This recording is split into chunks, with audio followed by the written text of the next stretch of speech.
Welcome back! In the previous lesson, you modeled cellular respiration and saw that when glucose is broken apart and turned into carbon dioxide and water, chemical energy is released. However, the story isn't over there. It's a bit more complex than that.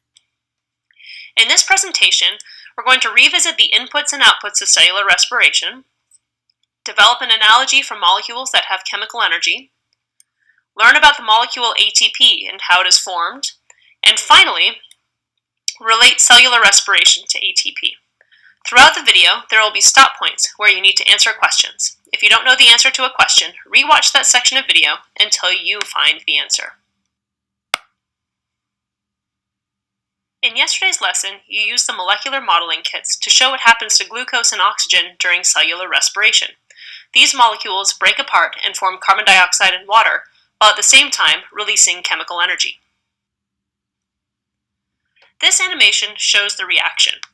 Glucose and 6 oxygen molecules go in, and out comes 6 molecules of carbon dioxide and 6 molecules of water. At the same time, that chemical energy is released.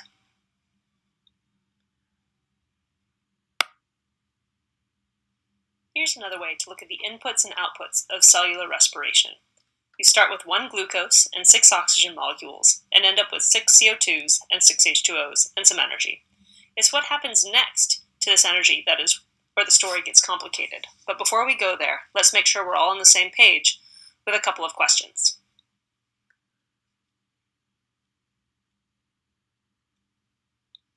In order to understand what's going on, we need to take a big step back to the macroscopic scale and then step into the microscopic and atomic molecular scales. Here's a spoonful of sugar. Cells need sugar, but a single grain of sugar is over 10 times as large as one cell. How does sugar get into that cell? When we eat that grain of sugar, or starch, or some other complex carbohydrate, it's actually made up of lots and lots of individual glucose molecules linked together. Our bodies have to break those big molecules down to something smaller so that they can get moved into our bloodstream and transported to our cells. It's sort of like that 1 grain of sugar is like a $100,000 bill. You can buy a lot of stuff for $100,000, but it's not exactly useful around town. You can't just walk into a grocery store with a $100,000 bill and buy a box of Cheez-Its and expect to get change. Instead, if you already broke that $100,000 bill down to 10,000 $10 bills, you'd have more luck. Similarly, that grain of sugar is like a $100,000 bill. Lots of potential for lots of energy, but it's too much in one go. So our bodies need to first break it down to individual glucose molecules. Those are like the $10 bills. But even with those $10 bills, sometimes you need something else. When you go to the arcade, your $10 bill won't let you play games. You need tokens. When you put the $10 bill into the change machine, you get lots of tokens, and then you can play Pac-Man, skee-ball, the claw game, whatever you want. The same story for our cells. When our cells want to do some work, that glucose molecule isn't what it needs. We need a different form of currency, and that form of currency is ATP. 1 glucose molecule is worth about 30 ATP, and it's ATP that your cells really want. Let's answer a quick question before moving on.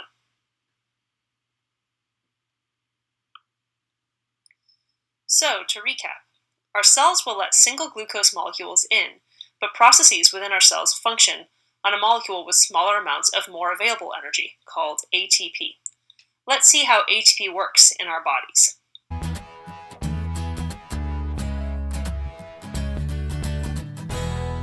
Welcome to BioVid Episode 3. My name is Leslie Samuel. In this video, I'm going to be talking about ATP, what it is, and how it works. Now take a look at this guy. He's preparing for a big match. He's been training, he's been exercising, and doing everything that he needs to do to get ready for that big day. But the question is, how does he get this energy? Well, part of the answer has to do with a small molecule with a big name. And that molecule is adenosine triphosphate, or you can call it ATP for short. Here you can see the A representing adenosine, and you can see 3 P's representing 3 phosphate groups. ATP is a molecule in the cell that allows for quick and easy access to energy when needed by the cell's organelles. In other words, this is the energy currency of the body. When the cell needs energy, it gets it from ATP. It's a type of chemical energy in that it releases energy when the chemical bonds are broken. When the bond is broken between two phosphate groups, that releases energy. Let's take a look at how exactly this happens in the cell. Here we have a process, and as you can see, it's in desperate need of some energy. Fortunately, there's ATP that comes along, and when that ATP comes to the process, it breaks the bond between two phosphate groups and donates one phosphate to that process or that protein or whatever it is that needs that energy. When this happens, the process gets the energy that it needs, and it can then do whatever task it needs to accomplish. Let's get rid of this process for now. And now you can see we are left with two phosphate groups, so it's no longer ATP, it's ADP, or adenosine diphosphate. If we want to use this molecule again, we need to recharge it as we would do for a rechargeable battery. In order to do this in the cell, we need a very special organelle called the mitochondria. ADP then goes to the mitochondria, and the ADP gets recharged by the mitochondria adding another phosphate on, and it's now ATP again. So whatever you're doing, whether you're preparing for a big match or just going for a jog, playing some football, or even just spending time with that special someone in the park, it does take energy, and that energy is provided by ATP.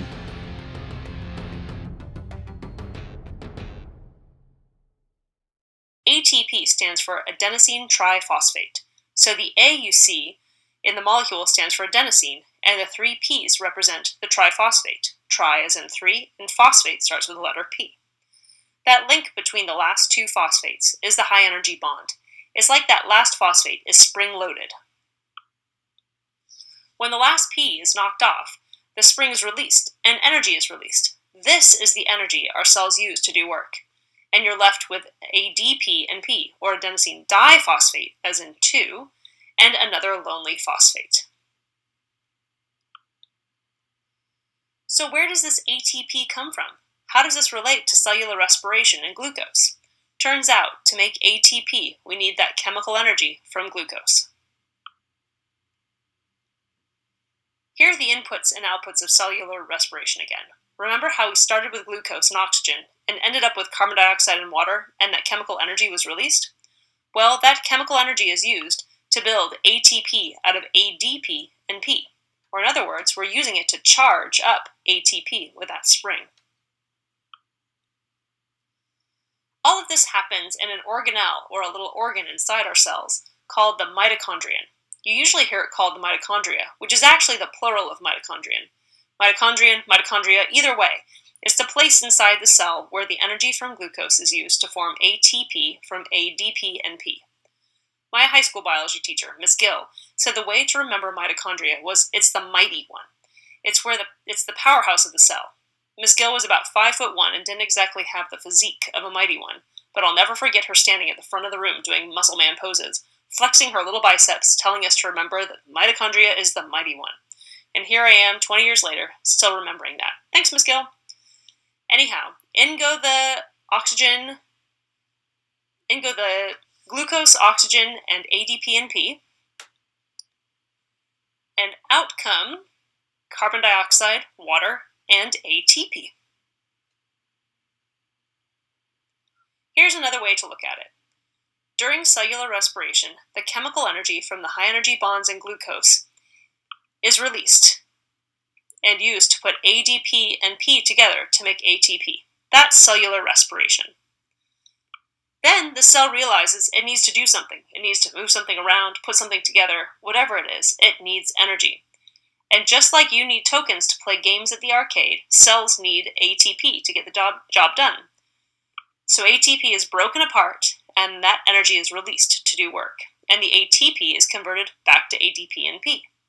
That chemical energy is transformed from the chemical energy to motion or heat energy. So, to recap in one slide, here it is. During cellular respiration, glucose, oxygen, and ADP and P are used to make ATP, carbon dioxide, and water. All this happens in the mitochondria. the chemical energy from glucose is transformed into chemical energy in ATP. After cellular respiration, when the cell needs to actually work, that chemical energy from ATP is transformed into motion and heat energy, and the ADP and P molecules can be recharged and used again in another round of cellular respiration.